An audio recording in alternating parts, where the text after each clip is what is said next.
Okay, so we're picking back up here with Charles X and talking about the different revolutions that are going to sweep through France in July of 1830. So we know that the impact of the July Revolution is probably going to be that France is going to influence a lot of other countries, because when France sneezes, the rest of Europe catches a cold. So there's going to be a revolution in July. Don't know what it is about July, but a lot of revolutionary activity. We got the Declaration of Independence, July 4th, 1776. We got the storming of the Bastille, July 14th, 1789. So a lot of revolting happens in July throughout history, it seems. So Louis Philippe is going to be a guy that will replace Charles X eventually, and he will be known as the bourgeoisie king or the citizen king. But what we got is Charles X, the king of Artois, or the Count of Artois, will become king, and he will start to bring back the constitutional monarchy. We're still trying to get things back to normal after Napoleon, even though that's been a while, but things are still like being sorted out with the monarchy in France. So under a constitutional monarchy, eventually we're going to have Louis Philippe come in. But the impact of the July Revolution sparked a wave of revolutions throughout Europe. That's the revolutions of 1830 that we're starting to discuss. The important thing about the revolutions of 1830 and 1848 is none of them are successful ultimately in what they intend to achieve. So France was divided by those who had accepted the ideals of the French Revolution and those who didn't. And royalist mobs killed thousands of former revolutionaries in the 1816 election. So France is still unsettled, still trying to find its way after what all happened with Napoleon when he's finally exiled the second time to St. Helena in 1815. So a little bit about King Charles X of France, or the Count of Artois. He will reign for 6 years. His goals: he wants to lessen the influence of the middle class. He wants to limit the right to vote, even though he is part of a constitutional monarchy. And he wants to put the clergy back in charge of education. He will go against the 1814 charter. That was a charter that was signed whenever Napoleon was first exiled, where France gave back all of its land. There was a constitutional monarchy that was rolled out by Louis XVIII, and he wants to control the press and dismiss anyone who turns against it. All right. So the 1830 election brought in another liberal majority. This is going to bring in a lot of people that don't like his policies and want to be liberal in the sense of liberal of the French Revolution, with more action taking place and more exchange taking place. He will get into it with the new parliament that is elected in July, and he will dissolve that entire parliament, and there will be strict censorship imposed by Charles. He changed the voting laws so that the government in the future could be assured of a conservative victory, because conservatives were pro-monarchy, pro-order, pro-keeping things the same. And this new liberal electoral body was against Charles and against the constitutional monarchy. They were for a republic and more voting and stuff like that, things that would strip Charles of his power. So right here is one of the most famous paintings of all time, one of the most famous paintings in French history. Odds are you probably expected to see this painting during our study of the French Revolution, because you probably thought it was from the French Revolution. It's actually not. It's by a painter named Eugene Delacroix, and it's called Liberty Leading the People. We've got our famous lady there carrying the flag, who we've seen before in other pieces of French revolutionary art as Liberty. She's leading the people into battle. So again, this is not from the French Revolution. This is a painting about the revolutions of 1830, and a lot of people don't know that, don't realize that. Totally different than the French Revolution. It's about the French Revolution of July 1830 by Eugene Delacroix. So this is our Lady Liberty figure right up here. She's the one that we've seen before in art. This is actually Eugene Delacroix right there. He's painted himself into his masterpiece almost right in the focal point. And this is actually his apprentice right here. So Delacroix snuck himself into this painting. It's one of the most famous paintings of all time, and people don't even know the time frame it's from or what revolution it depicts. So to the barricades, revolution again. A lot of workers, students, and some of the middle class call for a republic. Finally, whenever Charles disbands the new liberal majority in the legislative house, there's our Liberty Leading the People that we've seen before, and there it is again. So we're finally going to get enough unrest that Charles X is going to decide that he needs to save his own hide, and he basically vacates the throne, vacates Paris. And after that, we're going to get a guy named Louis Philippe, who will be called both the citizen king and the bourgeoisie king. And he wanted poverty qualifications to double eligible voters and he wanted press censorship abolished. So he comes in, he's trying to act like he is for the common man and for people and what they actually want. He will be really, really good and make France happy in 1830, but after about 18 years of ruling, he will start to wear them thin, and they'll find things wrong with his rule, even though he was everything that they wanted in 1830. So the king ruled by the will of the people, not by the will of God. That's also another thing that he said that made people really like him. He wasn't claiming divine right or anything like that. And officially, during his time, the French Revolution's tricolor replaced the Bourbon flag. In 1794, they vote on that tricolor, which is what we know their flag as now. And it was accepted during the French Revolution, and then it was used during the Napoleonic era. And then once the Bourbons came back, Louis XVIII reestablished the Bourbon flag. Now he votes in that revolutionary tricolor. So Louis Philippe, the citizen king, this is over to the left a caricature of him saying basically he's nothing more than an overinflated empty suit. He's not really doing anything. So his government ignored the needs and demands of the workers in the cities. July 1832, an uprising in Paris was put down by force and 800 were killed or wounded. And silk workers have a big strike in 1834, which will have to be dealt with by Louis. So they're unhappy with Charles X. They say to the barricades again, and they rush Paris. And all of Paris is made into kind of a war zone. In fact, the city of Paris will widen the streets right after the French Revolution, so it will be difficult for revolters and rioters to ever make roadblocks in the road and fight and create barricades. And that's what that whole "to the barricades again" saying is. If you're familiar with Les Miserables, that was actually about the revolutions of 1830, as was that painting that we just saw, Liberty Leading the People. So now we're going to shift over to Italy and talk about what's going on there. We know that Italy won't fully unite until 1871, and it will be in big part to Giuseppe Mazzini, this guy right here, and they're going to make the boot whole by 1871, but this is the struggle to get there. So Italian nationalists were beginning to call for unification. They were led by this guy to the left, Giuseppe Mazzini. God has given you your country as cradle and humanity as mother. You cannot rightly love your brethren of the cradle if you love not the common mother. So what that is a quote about nationalism. You can't love other Italians if you don't love the common mother and you don't start to see yourself as Italian rather than a Roman or a Genoan or a Venetian or a Milanian. All right, so the Carbonari is an important group. They were a secret nationalist society that was throughout Italy. They were usually kind of nursed and brought along in the university setting. And Mazzini's going to lead a young group of young nationalists named Young Italy. Austrian troops under Metternich's enforcement of the concert of Europe's philosophy crushed the disorganized revolutionaries. Their first attempt to rise up will be at the very end of 1830 through 1831 and 1832, and this will mainly be in northern Italy. At this time, Austria controls some provinces in northern Italy, so whenever they hear about some unrest and some Italian nationalist movements going on, Metternich and his men move in to try and crush that. So the Italian risorgimento in Italian means the resurgence of the Italian spirit, and that was Mazzini's dream.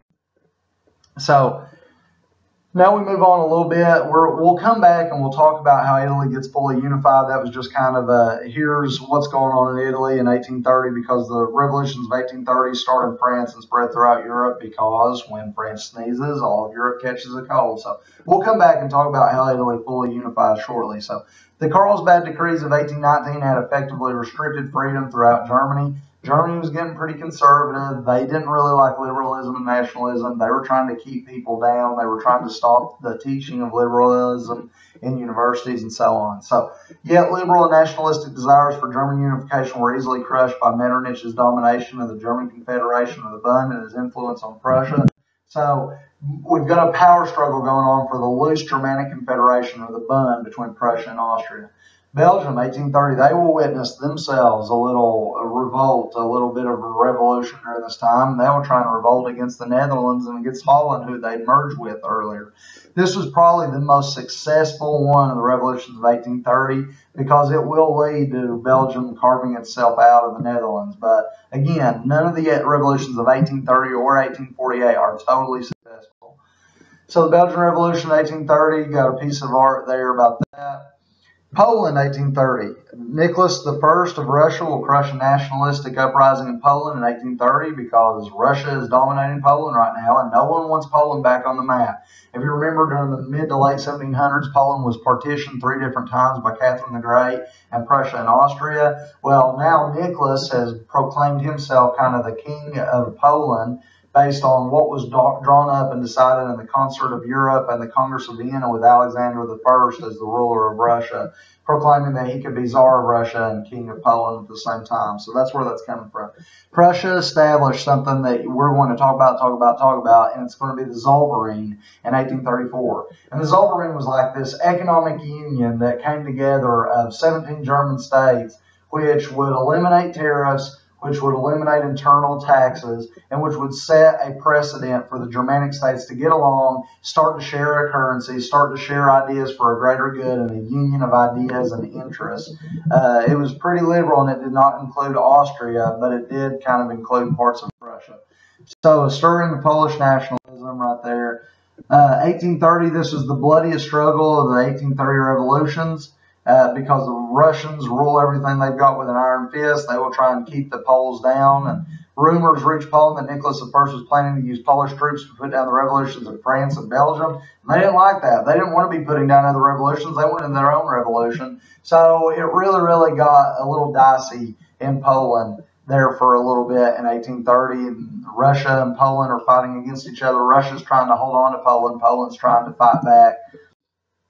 So here's Europe in 1830. Well, there's the German Confederation, what used to be the HRE. Down here we got Austria. Up here we got Prussia. Here we got Russia. And there's what Poland is and would become in between World War I and II and then after World War II. That's what Russia's trying to hold on to.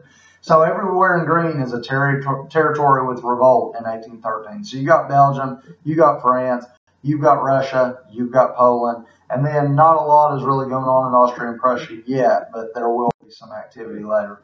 So the results of the 1830 revolutions, the Concert of Europe provided for a recovery of Europe after the Napoleonic Wars. Conservatives did not reverse all of the reforms put in place by the French Revolution. Liberalism would challenge the conservative plan for European peace and law and order. And so they were usually led by middle class, led by liberals, people wanting more and more and more whenever this conservative backlash puts Europe back in its place after Napoleon. So liberal reform in England. England's really going to be the only country that doesn't experience a lot of revolt or revolution and rioting, anything like that during 1830 and 1848. So Britain abandoned the Congress system in 1822, which reformed prisons and the criminal code.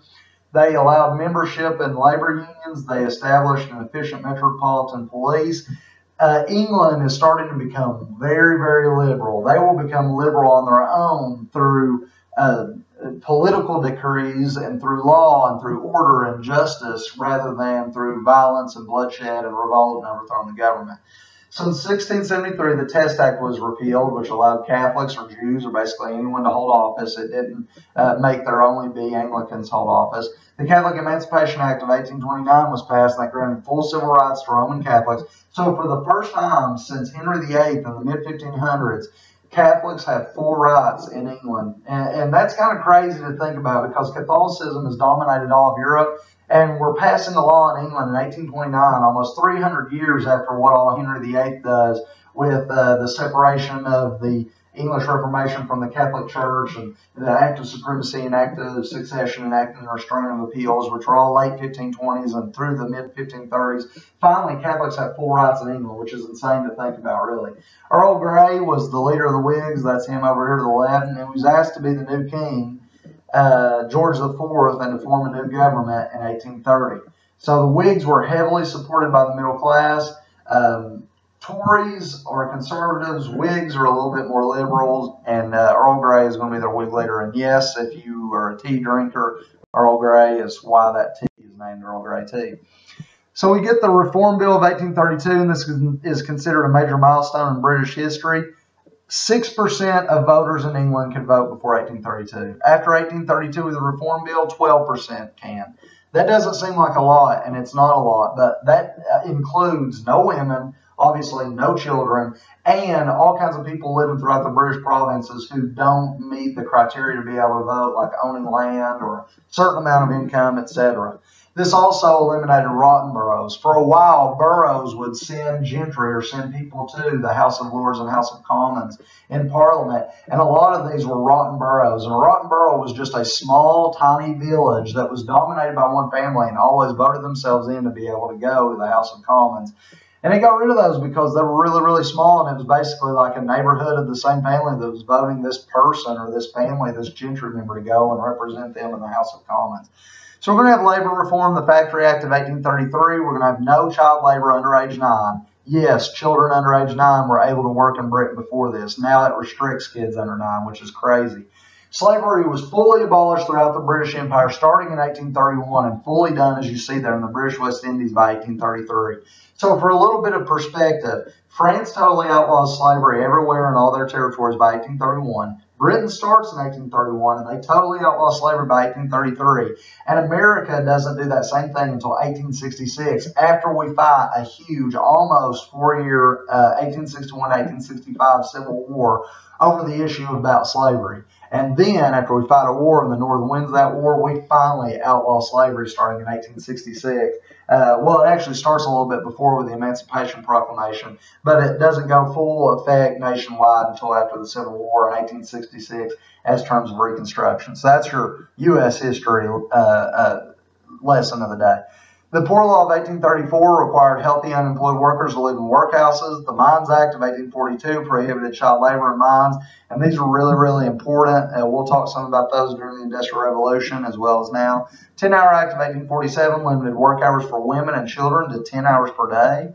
Wow, we're making big strides for children, only 10 hours per day. I don't know when we're going to teach them to read and write, but they're only able to work in factories 10 hours per day. We've talked a lot about that during the Industrial Revolution stuff, and we will talk more. Corn laws of 1846 were finally repealed, which allowed some competition against British grain, which allowed British grain prices to fall and helped out the British common man, but maybe not the British farmer or the British gentry person. So people saw reform was possible without revolution whenever they looked to England, because Great Britain was able to do a lot of reforms just by voting and just by laws and just by passing things. And a lot of people looked at them as a beacon of hope, and they really were, because up till then, revolution was only done by crazy violence. Now revolution is possible by, voting people in that represent your interests, and then they vote to represent your interests. Queen Victoria, right here on the right, will rule from 1837 to 1901, and she will rule during the Victorian era. Basically, from 1800 to 1914 is known as the Victorian era in history, but she only reigns for 1837 to 1901. But since she was so powerful and Britain was so powerful under her, they kind of give that entire century and 14 years the nickname the Victorian era. No person on earth will ever rule under a time where their country is more powerful, more wealthy, more influential than Victoria will be while she is ruling England. Not even during any presidents during America's history, not the Mongols, not the Chinese, not the French from Napoleon, not the Romans. Queen Victoria will see an unrivaled era of history where she rules over a nation that is wealthy, powerful, feared, intimidated, but also respected and admired. It's something that people desire to aspire to be. And so Victoria is very, very powerful. The Victorian era will be the 1800s till 1914, whenever World War I starts, and that will kind of stop the Victorian era. Have you ever watched like an old, like a ghost movie, a horror movie, or one of these like ghost hunting shows or something? You may hear somebody talking about their house being haunted, and they say, I saw a woman in a Victorian dress, or a man dressed up in a Victorian outfit. What they mean is an outfit from the 1800s, from 1800 to 1914. That was the Victorian era. She will rule over it, the most powerful monarch in terms of ruling over a powerful kingdom during this time. It was said that sun never set on British property while Victoria was queen, and that was true. They had property in Africa, the West Indies, or the Caribbean now, where they are in Britain, India, over in Asia. And it was true. The sun really never set on British property.